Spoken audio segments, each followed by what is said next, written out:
சோனா குருவியோட குடும்பம் ரொம்பவும் ஏழை குடும்பம். சோனா குருவிக்கு பியூட்டி குக்குன்னு 2 குழந்தைகள் இருந்தாங்க. சோனா குருவிக்கு தனக்கு சொந்தமா இருக்க ஒரு சின்ன வயல்ல விவசாயம் பண்ணி தன்னோட குடும்பத்தை நடத்திக்கிட்டு இருந்தது. சோனா குருவி இந்த தடவை தன்னோட வயல்ல தக்காளி பயிர் பண்ணி இருந்தது. சோனா குருவி தன்னுடைய வயல்ல கடுமையா பாடுபட்டு உழைச்சதாங்க விளைச்சல் ரொம்பவும் அருமையா இருந்தது. தன்னோட வயல்ல விளைஞ்சு இருக்கிற தக்காளிகளை பார்த்துட்டு சோனா குருவிக்கு ரொம்ப சந்தோஷமா இருந்தது. அந்த சமயத்துல புறா அங்க வந்தது. சோனா, உன்னோட கணவர் மறைவுக்கு அப்புறம் இத்தனை நாள் நீ பட்ட கஷ்டத்துக்கெல்லாம் இப்ப ஒரு முடிவு வரப்போகுது. புறாண்ணா, நீங்க என்ன சொல்ல வரீங்க? எனக்கு எதுவும் புரியல, கொஞ்சம் தெளிவா சொல்லுங்க. இன்னைக்கு காலையில என் வயல்ல விளைஞ்சிருந்த கத்திரிக்காயை எடுத்துக்கிட்டு மார்க்கெட்டுக்கு போயிருந்தேன். அப்பதான் எனக்கு இந்த விஷயம் தெரிய வந்தது. இந்த வருஷம் தக்காளி சரியா விளையாததால தக்காளி விலை அதிகமாயிருக்கு. 1 கிலோ தக்காளிய மார்க்கெட்ல உள்ள வியாபாரிகள் 110 ரூபா கொடுத்து வாங்கிக்கிறாங்க. புறாண்ணா, நீங்க சொல்றத கேட்கும்போது எனக்கு ரொம்ப சந்தோஷமா இருக்கு. எங்க குடும்பத்தை வாட்டிக்கிட்டு இருந்த வறுமை என்னை விட்டு தூரமா போயிடும்னு நினைக்கிறேன். சோனா, நீ நினைச்சது இந்த தடவை கண்டிப்பா நடக்கும். சீக்கிரமா தக்காளிகளை பறிச்சு எடுத்துக்கிட்டு மார்க்கெட்டுக்கு போ. இப்படி சொல்லிட்டு புறா அங்கிருந்து பறந்து போயிடுச்சு. பிறகு நல்ல பழுத்த தக்காளிகளை சோனா குருவி பறிச்சு ஒரு கூடையில போட்டுச்சு. குழந்தைங்களா, நான் இந்த தக்காளியை கொண்டு போய் மார்க்கெட்ல வித்துட்டு வரேன். அது வரைக்கும் நம்ம வயல பத்திரமா பாத்துக்கோங்க. இப்படி சொன்ன சோனா குருவி பிறகு அந்த கூடையில இருந்த தக்காளியை தூக்கிட்டு மார்க்கெட்டை நோக்கி பறந்து போச்சு. சோனா குருவி தக்காளியை எடுத்துட்டு வந்ததை பார்த்த கழுகு வியாபாரி ரொம்பவும் சந்தோஷப்பட்டுச்சு. சோனா, நீ எடுத்துக்கிட்டு வந்த தக்காளி எல்லாத்தையும் நானே வாங்கிக்கிறேன். தக்காளி பெருசா இருக்கிறதால 1 கிலோவுக்கு 110 ரூபாய் கொடுத்து எடுத்துக்கிறேன். இப்படி சொன்ன அந்த கழுகு சோனா குருவி எடுத்துட்டு போன தக்காளியை வாங்கிட்டு தக்காளிக்கான பணத்தை சோனா குருவி கிட்ட கொடுத்தது. இங்க பாரு சோனா, இனிமே தினமும் நீ தக்காளிய கொண்டு வந்து என்கிட்டயே கொடுத்துடு. வேற யார்கிட்டயும் கொடுத்துடாத, நானே வாங்கிக்கிறேன். வியாபாரி கொடுத்த பணத்தை வாங்கிட்ட சோனா குருவி ரொம்பவும் சந்தோஷமா அங்க இருந்து பறந்து போச்சு. போற வழியில தன்னுடைய குழந்தைங்களுக்காக இனிப்பு வாங்கிக்கிச்சு. பிறகு வயல்ல இருந்த குழந்தைங்களுக்கு அந்த இனிப்பை கொண்டு போய் கொடுத்தது. எல்லாரும் ரொம்பவும் சந்தோஷமா அந்த இனிப்பை சாப்பிட்டாங்க. அதே காட்டுல காலுக்காகவும் தன் குடும்பத்தோட வாழ்ந்து வந்தது. காலுக்காகத்தோட மனைவி கூறி அந்த காட்டுல உள்ள பறவைகளுக்கு எல்லாம் வட்டியை பணம் கொடுத்து நிறைய சம்பாதிச்சுக்கிட்டு இருந்தது. கோரி, ஏன் இன்னைக்கு தக்காளி சட்னி அரைக்கல? எனக்கு தக்காளி சட்னின்னா ரொம்ப பிடிக்கும்னு உனக்கு தெரியுமா இல்லையா? தெரியும் தெரியும், உங்களுக்கு தக்காளி சட்னி பிடிக்கும்னு எனக்கு தெரியும். ஆனா தக்காளி மார்க்கெட்ல என்ன விலை விக்குதுன்னு உங்களுக்கு தெரியல. மார்க்கெட்ல தக்காளியோட விலை என்ன தெரியுமா? 1 கிலோ 140 ரூபாய். என்னது, தக்காளி 1 கிலோ 140 ரூபாயா? இதை என்னால நம்பவே முடியல. காலுக்காகத்தால தக்காளி சட்னி இல்லாம சாப்பிடவே முடியாது. அதனால அதோட மனசு ரொம்பவும் குழப்பத்துல இருந்தது. கோரி, எது எப்படியோ நான் மார்க்கெட்டுக்கு போய் தக்காளி வாங்கிக்கிட்டு வரேன். தக்காளி சட்னி இல்லாம என்னால சாப்பிட முடியாது. இப்படி சொன்ன காலுக்காக உடனே மார்க்கெட்டை நோக்கி பறந்து போச்சு. இப்படி மார்க்கெட்டுக்கு போன காலுக்காகவும் கழுகோட கடைக்கு போய் தக்காளி விலை என்னன்னு விசாரிச்சது. தக்காளி 1 கிலோ 150 ரூபாய். ஐயோ, கோரி சொன்னது உண்மைதான் போல இருக்கு. தக்காளி விக்கிற விலையில இப்ப என்னால தக்காளிய வாங்க முடியாது. ஆனா தக்காளி சட்னி இல்லாம என்னால சாப்பிடவும் முடியாத. இறைவா, என்னை ஏன் இப்படி சோதிக்கிற? இப்படி நினைச்ச காலுக்காகவும் உடனே அங்கிருந்து தன்னோட வீட்டுக்கு பறந்து போச்சு. இப்படி பறந்து போன காலுக்காகவும் வழியில இருந்த சோனா குருவியோட வயலை பார்த்துடுச்சு. அடேங்கப்பா, சோனா குருவியோட வயல்ல எவ்வளவு தக்காளி விளைஞ்சிருக்கு. இந்த வயல்ல இருந்து நமக்கு தேவையான தக்காளிய பறிச்சுக்கிட்டு போவோம். இப்படி யோசிச்ச காலுக்காகவும் சோனா குருவியோட வயலுக்கு போன உடனே அங்க சோனா குருவியும் அது குழந்தைங்களும் காவலுக்கு இருக்கிறத பாத்துருச்சு. சோனா குருவி மட்டும் இல்லைன்னா இந்நேரம் இந்த தக்காளிய பறிச்சுக்கிட்டு வீட்டுக்கு போயிருப்பேன். என்ன பண்றது, எனக்கு நேரமே சரியில்லை. இப்படி யோசிச்ச காலுக்காகவும் உடனே தன்னோட வீட்டுக்கு பறந்து போச்சு. கோரி, சோனா குருவியோட வயல்ல இந்த வருஷம் தக்காளி ஏகபோகமா விளைஞ்சிருக்கு. சோனா குருவி மட்டும் இந்த வருஷம் தன்னோட வயல்ல உள்ள எல்லா தக்காளியையும் வியாபாரம் பண்ணுச்சுன்னா இந்த காட்டுலயே பெரிய பணக்கார பறவையா மாறிடும். அப்படி நடக்காம நாம தான் தடுத்து நிறுத்தி ஆகணும். காலுஜி, சோனா குருவியோட கணவர் ராணா குருவி உயிரோட இருக்கிறப்ப ஒரு தடவை நம்ம கிட்ட ஒரு வெள்ளை பேப்பர்ல சைன் போட்டு கொடுத்துச்சு. அது உங்களுக்கு ஞாபகம் இருக்கா? ஆமா கோரி, ஞாபகம் இருக்கு. ஆனா வாங்கின பணத்தை ராணா குருவி திருப்பி கொடுத்த உடனே அந்த பேப்பரை நீ ராணா குருவி கிட்ட திருப்பி கொடுக்கல. இல்ல காலுஜி, அந்த பேப்பர் என்கிட்ட தான் இருக்கு. ராணா குருவி அந்த பேப்பரை கேட்டுக்கிட்டே தான் இருந்தது. ஆனா நான் தான் அதை எங்க வச்சேன்னு தெரியல. தேடி எடுத்து தரேன்னு சொல்லி கடைசி வரைக்கும் கொடுக்கவே இல்ல. கோரி, நீ சொல்றத பார்த்தா இப்ப சோனா குருவியோட அந்த தக்காளி வயல் நமக்கு தான் சொந்தம்னு சொல்லு. ஆமா, அது இன்னுமே நம்மளோட வயல் தான். அதுல விளைஞ்சி இருக்கிற தக்காளி எல்லாம் நமக்கு தான் சொந்தம். வாங்க இப்பவே போய் சோனா குருவிய விரட்டி அடிப்போம். இப்படி சொன்ன கோரிக்காவும் மரப்பெட்டியில இருந்து ராணா குருவி கையெழுத்து போட்டு கொடுத்த பேப்பரை எடுத்து பிற காலுக்காகவும் கோரிக்காகவும் சோனா குருவியோட வயலை நோக்கி பறந்து போனாங்க. காலன்னா கோரி அக்கா, என்ன அதிசயமா நீங்க 2 பேரும் எங்க வயலை பார்க்க வந்திருக்கீங்க? இங்க பாரு சோனா, இந்த பேப்பரை நல்லா படிச்சு பாரு. உன் கணவர் ராணா உயிரோடு இருக்கிறப்ப இந்த வயலை அடகு வச்சு என்கிட்ட 1,00,000 ரூபாய் பணம் வாங்கியிருக்கு. இல்ல கோரி அக்கா, நீங்க போய் சொல்றீங்க. என் கணவர் இந்த வயலை உங்ககிட்ட அடகு வச்சு 2,000 ரூபாய் தான் பணம் வாங்கியிருந்தாரு. அதையும் திருப்பி கொடுத்துட்டாரு. சோனா, நாங்க பொய் சொல்லல, நீ தான் பொய் சொல்ற. இங்க பாரு, எங்களை ஏமாத்த நினைக்காத. உன்னால முடிஞ்சா 1,00,000 ரூபாய் பணத்தை எடுத்து வை. இல்லன்னா இப்பவே இந்த வயலை எங்க கிட்ட கொடுத்துட்டு நீ வீட்டுக்கு கிளம்பு. இது அநியாயம், அக்கிரமா. நீங்க 2 பேரும் என்ன ஏமாத்த பாக்குறீங்க. இங்க பாரு சோனா, மரியாதையா வயலை விட்டு வெளியில போயிடு. இல்ல உன்னோட குழந்தைங்க 2 பேரையும் தலைக்கீழ கட்டி வச்சு அடிக்க ஆரம்பிப்போம். காங்கள் இப்படி மிரட்டின உடனே என்ன பண்றதுன்னு தெரியாத சோனா குருவி குழந்தைகளை கூப்பிட்டுக்கிட்டு அங்கிருந்து பறந்து போயிடுச்சு. இங்க நடந்ததை பார்த்துட்டு நிறைய பறவைங்க வந்தாங்க. இப்படி வந்தவங்க எல்லாரும் கோரிக்கா அவன் கையில இருந்த பேப்பரை படிச்சு பார்த்துட்டு எதுவுமே சொல்ல முடியாம மௌனமா பறந்து போயிட்டாங்க. கோரி, எல்லாரும் போயிட்டாங்க. இதுக்கு மேல நாம என்ன பண்றது? என்ன பண்றதா? சீக்கிரமா தக்காளி எல்லாம் பறிச்சு ஒரு கூடையில போடுங்க. ஆளுக்கு ஒரு கூடையை தூக்கிட்டு போய் மார்க்கெட்ல வித்துட்டு வருவோம். தன்னோட வயிறை விட்டு அழுதுகிட்டே பறந்து போன சோனா குருவி தான் குழந்தைங்களோட ஒரு நதியோரம் உட்காந்து அழுதுகிட்டு இருந்தது. ராணாஜி, எங்க நிலைமைய பாத்தீங்களா? இப்ப எந்த ஆதரவும் இல்லாம நாங்க 3 பேரும் இந்த நதிக்கரையில உட்கார்ந்துருக்கோம். அம்மா அம்மா, நம்ம கஷ்டப்பட்டு வேலை செஞ்ச வயல எதுக்குமா அந்த காகத்துக்கிட்ட கொடுத்துட்டு வந்தீங்க? குப்பி இப்படி கேட்க என்ன பதில் சொல்றதுன்னு தெரியாத சோனா குருவி சத்தம் போட்டு அழ ஆரம்பிச்சுது. இந்த சத்தத்தை கேட்டு பக்கத்துல இருந்த நதியில இருந்து ஒரு தேவதை வெளியே வந்தது. குருவியே, எதனால நீ அழுதுகிட்டு இருக்க? நீங்க இப்படி அழுது சத்தம் போடுறது எனக்கு ரொம்ப தொந்தரவு கொடுக்குது. சோனா குருவி தன்னோட கதையை அழுதுகிட்டு அந்த தேவதை கிட்ட சொல்லுச்சு. இந்த உலகத்துல எனக்கு நிம்மதியா உட்கார்ந்து அழக்கூட இடம் இல்ல. கவலைப்படாத தேவதையே, நான் இப்பவே இந்த இடத்த விட்டு போயிடுறேன். சோனா குருவியோட கதையை கேட்ட தேவதைக்கு சோனா குருவி மேல ரொம்பவும் இறக்கம் வந்தது. குருவி, நான் சொல்றதை கேளு. நீ எங்கேயும் போக வேண்டாம். நேரா உங்க வீட்டுக்கு போ. வீட்டுக்கு போனதும் உணவு சமைச்சு நீங்க 3 பேரும் சாப்பிட்டுட்டு நல்லா படுத்து தூங்குங்க. நீங்க சொல்றது எல்லாம் கேட்க நல்லாதான் இருக்கு. ஆனா விவசாயம் பண்ண வயது இல்லாம நாங்க அந்த வீட்டுல தங்கி என்ன பண்றது? கவலைப்படாதீங்க.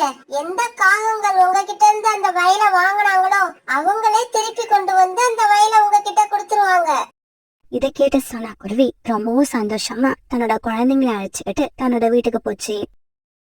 காங்கள் 2 பேரும் தக்காளி புடைய தூக்கிட்டு மார்க்கெட்டுக்கு பறந்து போனாங்க. கழுகக்கா, தக்காளி எடுத்துக்கிட்டு வந்திருக்கோம். சீக்கிரமா இதை எடுத்துக்கிட்டு காசு கொடுங்க. கோரிக்காவை எடுத்துட்டு போன தக்காளி கூடைய பார்த்த கழுகக்கா பயந்து போயிடுச்சு.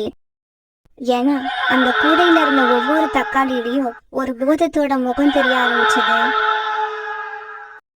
இங்க பாரு கோரி, இந்த கூடைய தூக்கிக்கிட்டு இப்பவே இடத்த காலி பண்ணு.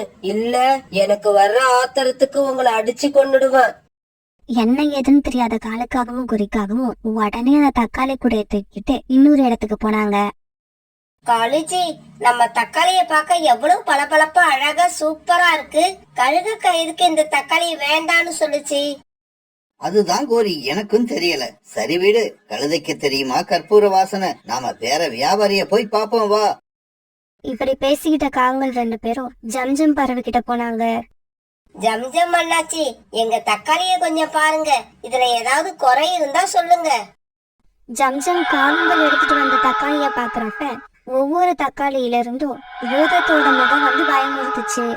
இத பார்த்த ஜம்ஜம் பறவை கோபமாகி காலுக்காவத்துக்கும் கோரிக்காவத்துக்கும் ஓங்கி ஒரு அறை கொடுத்தது. பேய் பிடிச்ச தக்காளிய என்கிட்ட கொண்டு வந்து கொடுக்கலான்னு பாத்தீங்களா? ஓடி போயிடுங்க இங்க இருந்து. ஜம்ஜம் பறவை இப்படி சொன்னதுக்கு அப்புறம் தான் காலுக்காகவும் கோரிக்காவும் தங்களுடைய கூடையில இருந்த தக்காளிய பார்த்தாங்க. இப்படி பார்த்த காங்கள் அவங்க எடுத்துட்டு வந்த தக்காளியில பூதத்தோட முகம் தெரியறத பாத்துட்டாங்க. காலுஜி, எப்படி இது? தக்காளிக்குள்ள இந்த பூதம் எப்படி போச்சு? கோரி, தக்காளிக்குள்ள பூதம் எப்படி போச்சுங்கிறத பத்தி யோசிக்கிற நேரம் கிடையாது இது. இந்த தக்காளி கூடைகளை இங்கேயே போட்டுட்டு நாம எப்படியாவது எஸ்கேப் ஆகி ஆகணும். இல்லன்னா தக்காளிக்குள்ள பூந்த பூதம் நம்ம உடம்புல போடுறதுக்கு எவ்வளவு நேரம் ஆகும்? ஆனா அந்த மார்க்கெட்ல இருந்த பறவைகள் எல்லாம் பேய் தக்காளிய கொண்டு வந்த காலுக்காகத்தையும் கோரிக்காகத்தையும் பிடிச்சு அடிக்க ஆரம்பிச்சாங்க. அடிக்காதீங்க, தயவு செய்து அடிக்காதீங்க. உண்மையே சொல்லிடுறோம், அடிக்காதீங்க. இங்க பாருங்க, இந்த தக்காளி எங்களோடது கிடையாது. இதெல்லாம் சோனா குருவியோட வயல்ல விளைஞ்ச தக்காளி. இந்த வருஷம் தக்காளி அதிகமா விளைவிக்கிறதால சோனா குருவியை ஏமாத்தி இன்னைக்குதான் இந்த வயலை நாங்க சோனா குருவி கிட்ட இருந்து வாங்கணும். ஆமா, தயவு செய்து எங்களை அடிக்காதீங்க. இப்பவே போய் அந்த வயலை மறுபடியும் சோனா குருவி கிட்டயே கொடுத்துடுறோம். இதுக்கப்புறம் நீங்க எது கொடுக்கறதா இருந்தாலும் சோனா குருவிக்கே கொடுத்துருங்க. இப்படி சொன்ன காங்கள் 2 பேரும் சோனா குருவி வீட்டுக்கு போய் ராணா குருவி கையெழுத்து போட்ட பேப்பரை சோனா குருவி கிட்ட கொடுத்துட்டாங்க.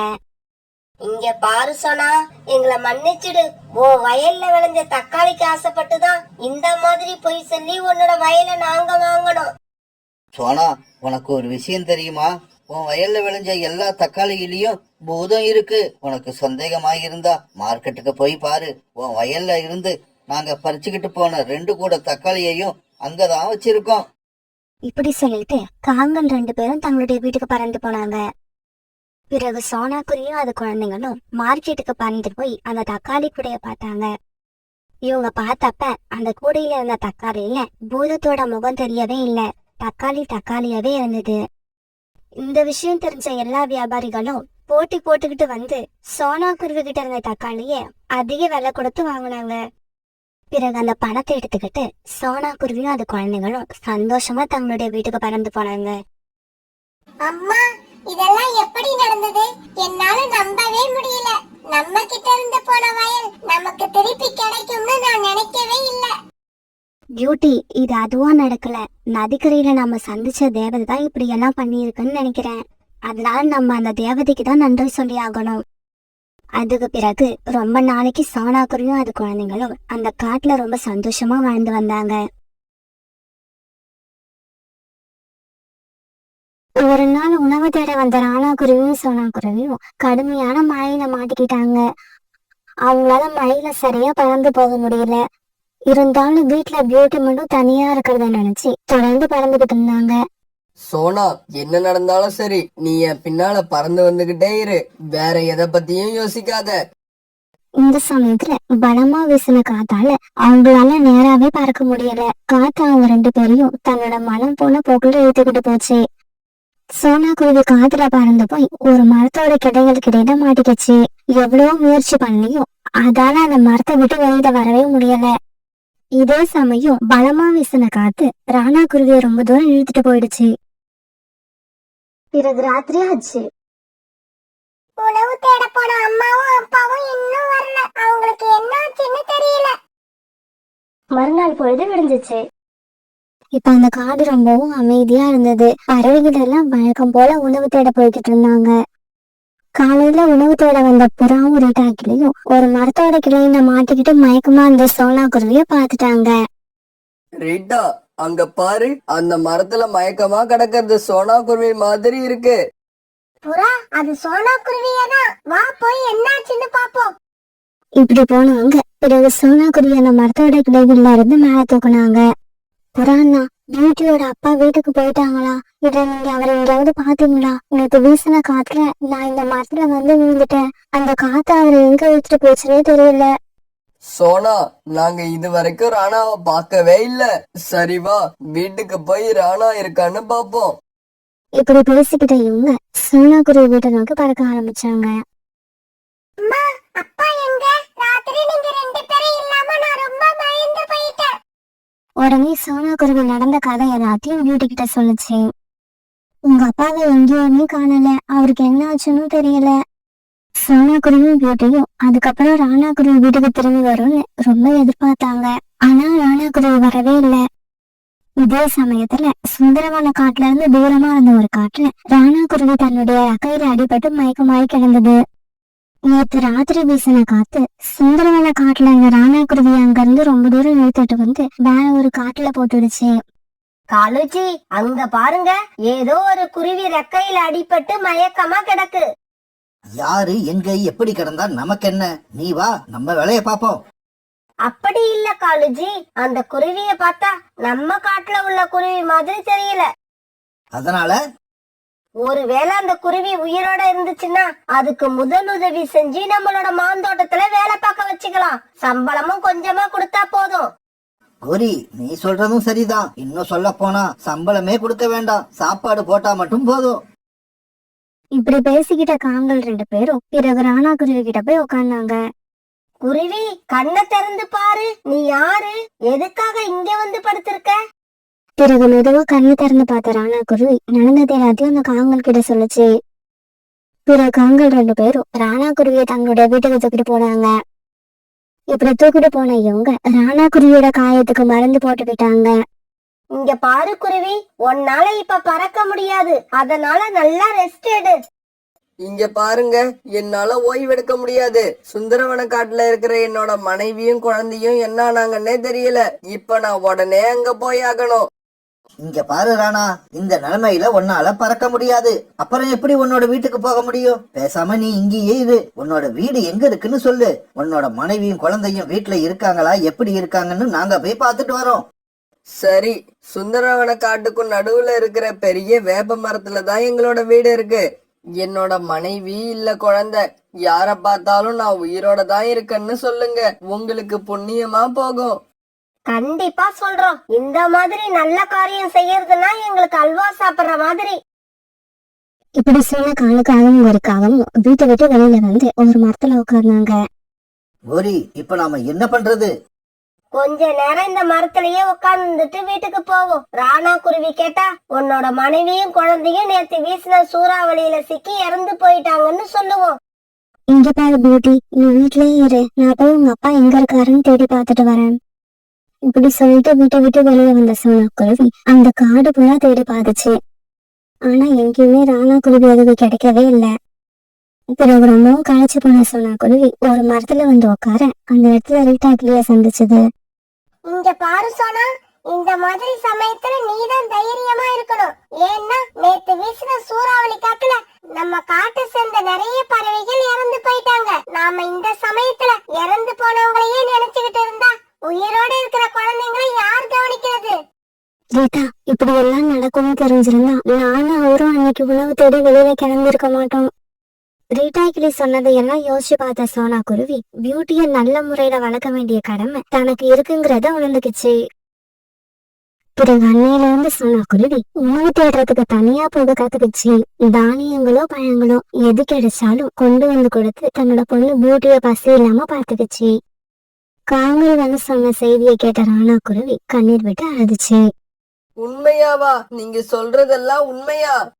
இங்க பாரு ராணா, உன்கிட்ட பொய் சொல்ல வேண்டிய அவசியம் எங்களுக்கு இல்ல. உன்னோட மனைவியும் குழந்தையும் இறந்த செய்தியை கேட்டு நாங்களும் ரொம்ப வருத்தப்பட்டோம். என்ன பண்றது? நடந்ததை நம்மளால மாத்தவா முடியும்? இப்படியே சில நாட்கள் நகர்ந்துச்சு. பிறகு கொஞ்ச நாள் ராணா குருவி சோனா குருவியையும் பியூட்டியும் நினைச்சு அழுதுகிட்டே இருந்தது.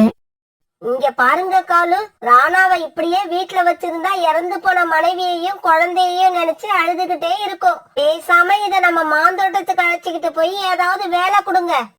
ஆமா, நீங்க சொல்றதும் சரிதான். நான் நாள் பூரா வேலை பார்க்கணும். அப்பதான் எனக்கும் என்னோட குடும்பத்தோட நினைப்பு வராம இருக்கும். பிறகு ராணா குருவி காங்களோட மாந்தோப்புல இரவு பகல வேலை செய்ய ஆரம்பிச்சது. ராணா குருவி கிட்ட கடுமையா வேலை வாங்கின காங்கள் ரெண்டு பேரும் அதுக்கு 3 வேளையும் உணவு மட்டும்தான் கொடுத்தாங்க. தன்னோட மனைவியும் குழந்தையும் இறந்து போயிட்ட செய்தியை கேள்விப்பட்ட ராணா குருவியும் சம்பளத்தை பத்தி அவங்க கிட்ட எதுவும் பேசவே இல்லை. தினமும் உணவு தேட போற சோனா குருவி தன்னுடைய காட்டை விட்டு வேற காட்டுக்கு போச்சுன்னா அங்க பாக்குற பறவைகள் கிட்ட தன்னோட கணவரை பத்தி விசாரிக்கிறத வழக்கமா வச்சிருந்தது. ஒரு நாள் உணவு தேடி வீட்டை விட்டு வந்த சோனா குருவி உணவு கிடைக்காததால ரொம்ப தூரம் பறந்து வந்தது. இப்படி பறந்து வந்த சோனா குருவி ராணா குருவி இருக்கிற காட்டுக்கே வந்து சேர்ந்துருச்சு. அந்த காட்டுக்கு வந்து சேர்ந்த உடனே ஒரு மரத்துல உட்கார்ந்திருந்த கோரிக்காகத்தை பார்த்துட்டு சோனா குருவி அதுகிட்ட போச்சு. இங்க பாருங்க, என்னோட பேரு சோனா. இப்படி ஆரம்பிச்ச சோனா குருவி வழக்கம் போல கோரிக்காகத்துக்கிட்ட தன்னுடைய கணவரை பத்தி விசாரிச்சது. ஐயோ, நம்ம கிட்ட வேலை பாக்குற ராணாவை பத்தி தான் இந்த குருவி விசாரிக்குது. இது கிட்ட உண்மைய சொல்லிட்டா நம்ம மாந்தோப்புல உள்ள வேலையெல்லாம் பிறகு நாம தான் பாக்கணும். சோனா, சூறாவளி வீசின அன்னைக்கு மறுநாள் நீ சொல்ற மாதிரியே ஒரு குருவிய நானும் என் கணவரும் சந்திச்சோம். ஆனா பாரு, நாங்க பார்த்தப்பவே அந்த குருவிக்கு உயிர் இல்ல, அது செத்து போய் தான் கிடந்தது. கோரிக்காக சொன்னதை கேட்டுட்டு சோனா குருவிக்கு இருந்த கடைசி நம்பிக்கையும் போயிடுச்சு. நான் என்னைக்காவது ஒரு நாள் அவரை சந்திச்சிடலாம்னு நினைச்சேன், அது இப்ப நடக்காதுன்னு தெரிஞ்சு போச்சு. சோனா குருவி இதுக்கப்புறம் தன்னோட கணவரை தேடவே தேடாதுன்னு தெரிஞ்சுக்கிட்ட கோரிக்காகவும் ரொம்ப சந்தோஷமா இருந்தது. இதே சமயம் மாந்தோட்டத்துல வேலை பார்த்துக்கிட்டு இருந்த ராணா குருவிய காலுக்காக திட்டிக்கிட்டு இருந்தது. ராணா, இந்த மாமரத்துல பூச்சி வச்சிருக்கிறத நீ பாத்தியா இல்லையா? அதுக்காக தான் நான் நேத்தே உன்னை கடையில போய் பூச்சி மருந்து வாங்கிட்டு வர சொன்னேன். ஆனா நீ இன்னமும் வாங்காம இருக்க. நேத்து நான் வேலையை முடிக்கிறதுக்கு ரொம்பவும் லேட் ஆயிடுச்சு, அதனாலதான் என்னால வாங்க முடியல. இதோ இப்பவே போய் வாங்கிக்கிட்டு வந்துடுறேன். இப்படி சொன்ன ராணா குருவி உடனே அங்கிருந்து மார்க்கெட்டை நோக்கி பறந்து போச்சு. ராணா குருவி மார்க்கெட்டுக்கு போன கொஞ்ச நேரம் கழிச்சு கோரிக்காவும் மாந்தோட்டத்துக்கு வந்துச்சு. காலுஜி, இனிமே நமக்கு பிரச்சனையே இல்ல. இந்த ராணாவோட மனைவி சோனா தன்னோட கணவரை தேடிக்கிட்டு நம்ம காட்டுக்கே வந்துடுச்சு. நான் அதுகிட்ட உன்னோட கணவர் செத்து போய் கிடந்ததை நாங்க பார்த்தோம்னு பொய் சொல்லிட்டேன். இனிமே அது தன்னோட கணவரை தேடவே தேடாது. அது சரி, ராணாவை எங்க காணோம்? ராணாவை நான் இப்பதான் பூச்சி மருந்து வாங்கறதுக்காக மார்க்கெட்டுக்கு அனுப்பி வச்சேன். காலுஜி, என்ன காரியம் பண்ணிட்டீங்க? மார்க்கெட்டுக்கு போற வழியில தான் அந்த சோனா குருவி உட்கார்ந்து இருந்தது. ரெண்டு பேரும் பார்த்துட்டா பெரிய பிரச்சனை ஆயிடும். இவங்க இப்படி பேசிக்கிட்டு இருந்த அதே சமயத்துல ராணா குருவி மார்க்கெட்டை நோக்கி பறந்து போய்கிட்டு இருந்தது. இப்படி பறந்து போய்கிட்டு இருந்த ராணா குருவி வழியில ஒரு மரத்துல உட்கார்ந்து அழுதுகிட்டு இருந்த சோனா குருவிய பாத்துடுச்சு. சோனா, சோனா, நீயா? நீ உயிரோட தான் இருக்கியா? ராணாஜி, நீங்க உயிரோட இருக்கீங்களா? நீங்க இறந்து போயிட்டுதான் இப்பதான் ஒரு காகம் என்கிட்ட சொல்லுச்சு. பிறகு ராணா குருவி நடந்தது எல்லாத்தையும் சோனா குருவி கிட்ட தெளிவா எடுத்து சொல்லுச்சு. நம்ம காட்டுக்கு உன்னை தேடிக்கிட்டு வந்த அந்த காகங்கள் திரும்பி வந்து நீயும் நம்மளோட குழந்தையும் இறந்து போயிட்டதா என்கிட்ட பொய் சொல்லிருக்காங்க. ராணாஜி, அதே காவனா நீங்க இறந்து போனதை பார்த்துதான் போய் சொல்லுச்சு. சோனா, இந்த விஷயத்தை இப்படியே விடக்கூடாது, பருந்து மகாராஜா வரைக்கும் கொண்டு போகணும். இப்படி பேசிக்கிட்ட இவங்க ரெண்டு பேரும் பிறகு பருந்து மகாராஜா அரண்மனையை நோக்கி பறந்து போனாங்க. காகங்களே, உங்க ரெண்டு பேரையும் பருந்து மகாராஜா அழைச்சுக்கிட்டு வர சொன்னாரு. காலுஜி, பருந்து மகாராஜா எதுக்காக நம்மள கூப்பிட்டு அனுப்பியிருக்காரு?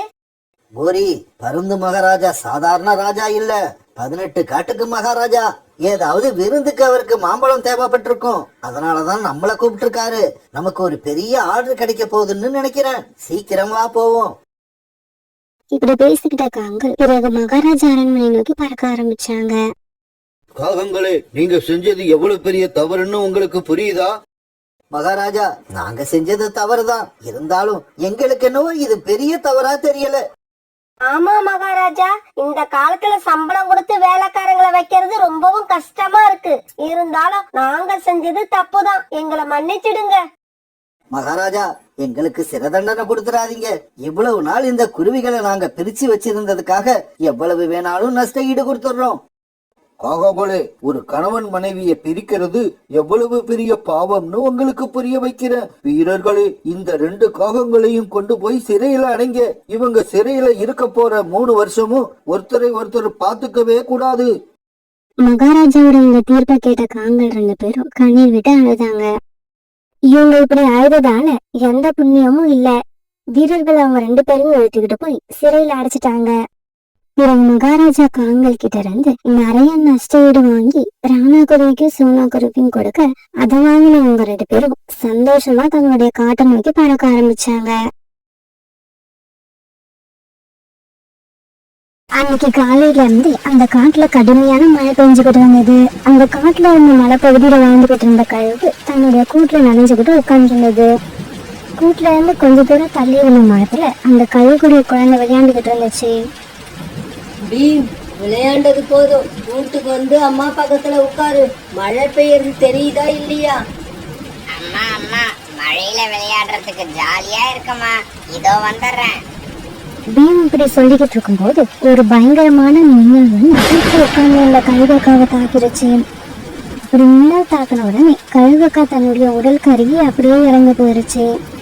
தன்னோட அம்மா உடல் கருகி இறந்து போனதை பார்த்த பீம் உடனே தாவி வந்து பக்கத்துல உட்கார்ந்து அழ ஆரம்பிச்சான். அம்மா எழுந்திருங்கம்மா, எழுந்திருங்க, என் கூட பேசுங்கம்மா. உங்களுக்கு என்னம்மா ஆச்சு? என் கூட இனிமே பேசவே மாட்டீங்களா? நீங்க என் கூட பேசலன்னா வேற யாரு என் கூட பேசுவா? அம்மா அம்மா. தன்னோட அம்மா அசைவு இல்லாம கிடக்காத பார்த்த பீம் இப்படி எல்லாம் சொல்லி கண்ணீர் விட்டு அழுதுகிட்டு இருந்தான். இதே சமயம் அந்த பக்கமா பழங்க வந்த ரீட்டா கிளி கழுகக்காவோட பையன் பீம் அழுவுறத பார்த்துட்டு பக்கத்துல உள்ள ஒரு மரத்துல உட்காந்து கழுகோட கூட்டுல என்ன நடக்குதுன்னு கண்காணிக்க ஆரம்பிச்சது. இப்படி கண்காணிக்க ஆரம்பிச்ச ரீட்டா கிளி கழுகக்கா மின்னல் தாக்கி இறந்து போனதை தெரிஞ்சுக்கிட்ட உடனே சந்தோஷத்துல குதிக்க ஆரம்பிச்சது. இறந்து போச்சு, இறந்து போச்சு, எங்களோட எதிரி கழுகக்கா இறந்து போயிடுச்சு. இதுக்கப்புறம் நாங்க பயம் இல்லாம இந்த காட்டுல எங்க வேணாலும் போகலாம். இந்த விஷயத்த காட்டுல உள்ள எல்லா பறவைகள் கிட்டையும் போய் சொல்லணும். இப்படி நினைச்ச ரீட்டா கிளி உடனே அந்த கழுகோட கூட்டுக்கும் பக்கத்துல இருந்த ஒரு மரத்துல இருந்து 2 இனிப்பான பழங்களை பறிச்சு எடுத்துக்கிச்சு. இப்படி பழங்களை பறிச்சு எடுத்துக்கிட்ட ரீட்டா கிளி சோனா குருவிட்ட நோக்கி பறந்து போச்சு.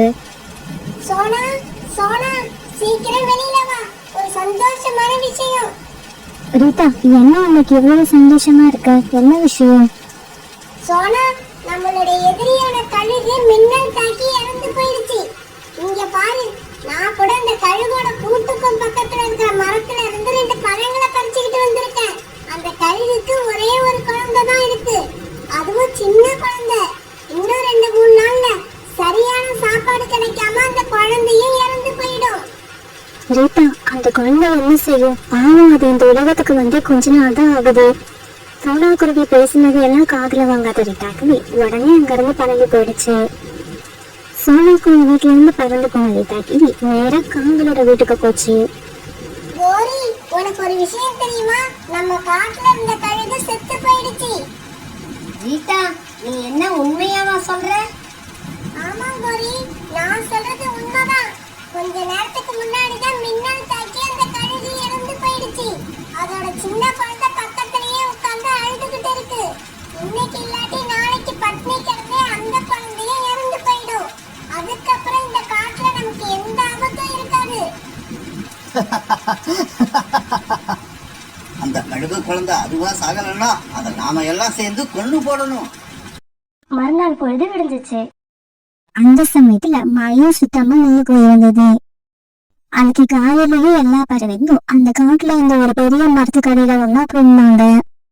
இங்க பாருங்க, அந்த கழுகோட குழந்தைய இப்ப நாம என்ன பண்றது? அத நாம ஒண்ணும் பண்ண வேண்டாம். என்னோட கணக்குப்படி இன்னும் 2-3 நாள்ல அதுவா இறந்து போயிடும். ஒருவேளை அது அப்படி இறந்து போகலன்னா நாமெல்லாம் சேர்ந்து அதை இறந்து போக வைக்கணும். காலம்மா, நீங்க சொல்றதுக்கு என்ன அர்த்தம்? அதுக்கு என்ன அர்த்தம்னா கழுத்தை பிடிச்சி திருகி அதோட அம்மா போன இடத்துக்கே அதையும் அனுப்பி வைக்கணும். இல்ல, அப்படி செய்யக்கூடாது. அது சின்ன குழந்தை. இந்த காட்டுல வாழறதுக்கான உரிமை அந்த குழந்தைக்கு இருக்கு. எனக்கு தெரியும், சோனா குருவி இப்படிதான் பேசும்னு எனக்கு ஏற்கனவே தெரியும். இங்க பாருங்க, அந்த குழந்தைக்கு இப்ப பறக்க தெரியாது. இன்னும் கொஞ்ச நாள் அது உயிரோட இருந்தா அப்புறம் பறக்கவும் கத்துக்கும். அப்படி பறக்க கத்துக்குச்சுன்னா அதுக்கப்புறம் உங்க அம்மா மாதிரியே அதுவும் ஒரு கொடுமையான பறவையா மாறிடும். இப்படி பேசிக்கிட்ட பறவைகள் எல்லாரும் பிறகு அப்படியே பறந்து போனாங்க. அன்னைக்கு சாயங்காலம் சோனா குருவியும் அதோட பொண்ணு வீட்டும் இப்படி பேச ஆரம்பிச்சாங்க. அம்மா, அந்த கழுகோட குழந்தை ஏதாவது சாப்பிட்டு இருக்குமா? அதுக்கு யாராவது சாப்பாடு கொடுத்திருப்பாங்களா?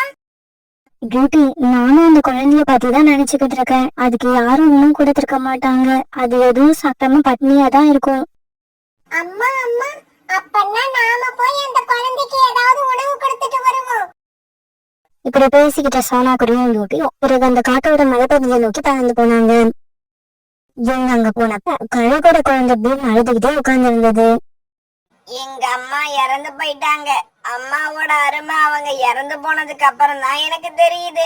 அம்மா இல்லன்னா நமக்கு இந்த உலகத்துல யாருமே இல்ல. அந்த சமயத்துல அங்க போன சோனா குருவியையும் பியூட்டியையும் பார்த்துட்டு பீம் பயந்து போயிட்டான். நீங்க யாரு? நீங்க யாரு? என்ன கொல்றதுக்காக வந்திருக்கீங்களா? என்ன கொல்லாதீங்க. மகனே பயப்படாத, நாங்க உன்னை கொல்றதுக்காக வரல, எனக்கு உதவி செய்யதான் வந்திருக்கோம். இந்த காட்டுல உள்ள பறவைகள் எல்லாம் நம்மள கொல்றதுக்கான சந்தர்ப்பத்தை எதிர்பார்த்துக்கிட்டு இருப்பாங்கன்னு எங்க அம்மா நிறைய தடவை சொல்லியிருக்காங்க. இல்ல மகனே, நான் உன்னை சாந்தடிக்க வரல, உனக்கு வாழ கத்து கொடுக்க வந்திருக்கேன். இப்படி சொல்ல சோனா குருவி பிறகு அங்க இருந்து பறந்து போய் இனிப்பான ஒரு பழத்தை எடுத்துக்கிட்டு திரும்பி வந்துடுச்சு. மகனே, இந்த பழத்தை சாப்பிடு. இந்த பழம் சாப்பிடக்கூடிய பொருளா? இது வரைக்கும் நான் இந்த பழத்தை சாப்பிட்டதே இல்ல. இதை சாப்பிட்டு பாரு, இது ரொம்ப ருசியா இருக்கும். பிறகு அந்த கழுகும் அந்த பழத்தை சாப்பிட ஆரம்பிச்சது. இந்த சமயத்துல அந்த வேலையா பறந்து போன ரோனிக்குருவி அந்த கழுகு குழந்தை கூட சோனா குருவி பேசிக்கிட்டு இருக்கத பாத்துருச்சு. இந்த சோனா குருவி இந்த கழுகு குழந்தைய எப்படியும் காப்பாத்த முயற்சி பண்ணும்னு நினைச்சேன். அதே மாதிரி நடந்துருச்சு. இந்த கழுகு குழந்தை உயிரோட இருந்தா நமக்கு தான் ஆபத்து. இப்படி நினைச்ச ரோனிக்குருவி பிறகு அங்க இருந்து பறந்து போச்சு. இப்படி பறந்து போன ரோனிக்குருவி காலுக்காகத்தையும் கொடிக்காகத்தையும் பார்த்து நடந்த விஷயத்த சொல்லுச்சு. இங்க பாருங்க, அந்த சோனா குருவி அந்த கழுகு குழந்தைக்கு பழம் சாப்பிட கத்து கொடுக்குது. பழத்தை சாப்பிட்டு அந்த குழந்தை உயிர் வாழ ஆரம்பிச்சிடுச்சுன்னா அது நமக்கு பெரிய ஆபத்து. ரோனி, நீ சொல்றது 100க்கு 100 உண்மை. நானும் காலேஜியம் போய் இப்பவே இந்த சோனா குருவியை பாக்குறோம். இப்படி சொன்ன கழுகுகள் 2 பேரும் பிறகு சோனா குருவி வீட்டை நோக்கி போனாங்க. சோனா, அந்த கழுகோட குழந்தைக்கு பழம் சாப்பிட கத்து கொடுக்கறியா? உனக்கு என்ன, அந்த குழந்தைக்கு அம்மான்னு நினைப்பா? இங்க பாரு சோனா, நீ இப்படியெல்லாம் செஞ்சு அந்த கழுகு குழந்தைய உயிர் வாழ வைக்கணும்னு நினைச்சீன்னா அந்த குழந்தை கூட சேர்த்து உன்னையும் கொன்னுடுவோம். நீ எந்த தவறும் செய்யல. அந்த குழந்தைக்கு நான் வேட்டையாடவும் கத்து கொடுக்கல, மாமிசம் சாப்பிடவும் கத்து கொடுக்கல. அந்த குழந்தைய ஒரு பழத்தை சாப்பிட சொன்னேட்டப்பா. அந்த குழந்தை உயிரோட இருந்துச்சுன்னா இன்னும் கொஞ்ச நாள்ல மாமிசம் சாப்பிட அதுவா கத்துக்கும். இங்க பாருங்க, எதுக்கு வளவளன்னு பேசிக்கிட்டே இருக்கீங்க? சோனா, இதுக்கப்புறம் நீ அந்த மலைப்பகுதிக்கு போய் அந்த குழந்தைய சந்திச்சனா உன்ன நாங்க இந்த காட்டை விட்டே விரட்டி விட்டுடுவோம். ஜாக்கிரதை. இப்படி சொல்லிட்டு காவல் 2 பேரும் அங்கிருந்து பறந்து போயிட்டாங்க. மறுநாள் பொழுது விடிஞ்சிச்சு. மறுநாள் எல்லா பறவையும் சேர்ந்து அந்த காட்டுல இருந்த ஒரு பெரிய மரத்தடியில பஞ்சாயத்தை கூட்டினாங்க. இங்க பாரு சோனா, நாங்க எல்லாம் சேர்ந்து ஒரு முடிவு பண்ணிருக்கோம். அதனால நீ அந்த கழுகு குழந்தைய காப்பாத்தணும்னு நினைச்சன்னா இந்த காட்டுல உனக்கு இடம் கிடையாது. நீ இப்பவே இந்த காட்டை விட்டு வெளியே போகலாம். இந்த முடிவை கோரிக்காக மட்டும் எடுக்கல, நாங்க எல்லாரும் சேர்ந்து எடுத்த முடிவு தான் இது. நீங்க இந்த முடிவை எடுக்கிறதுக்கு முன்னாடி நான் ஒரு முடிவு எடுத்துட்டேன். அதாவது இந்த காட்டை விட்டு போறதா முடிவு பண்ணிட்டேன். இங்க பாருங்க, இந்த காட்டை விட்டு போறேன்னா அப்படியே போயிட மாட்டேன். என்னைக்காவது ஒரு நாள் என்னோட குழந்தையோட திரும்பி வருவேன். ஒரு தாயோட அன்பு ஒரு குழந்தைய எப்படி எல்லாம் மாற்றும் உங்களுக்கு எல்லாம் அன்னைக்குதான் தெரிய வரும். இப்படி பேசிட்டு தன்னுடைய வீட்டுக்கு போன சோனா குருவி தனக்கு தேவையான பொருட்கள்ல ஒரு சின்ன மூட்டைய கட்டி எடுத்துக்கிச்சு. பியூட்டி, வா நம்ம கிளம்பலாம். நீ, நான், இந்த கழுகோட குழந்தை, நம்ம 3 பேரும் இந்த காட்டை விட்டு வேற ஒரு காட்டுக்கு போக போறோம். இப்படி சொன்ன சோனா குருவி பிறகு தன்னுடைய பொண்ணு பியூட்டிய கூப்பிட்டு அங்கிருந்து மலைப்பகுதியை நோக்கி பறந்து போச்சு. மகனே, நான் இந்த காட்டை விட்டு 2 பேரும் போக போறோம். நீயும் எங்க கூட இருந்துரு. அம்மா, நாம எங்கம்மா போக போறோம்?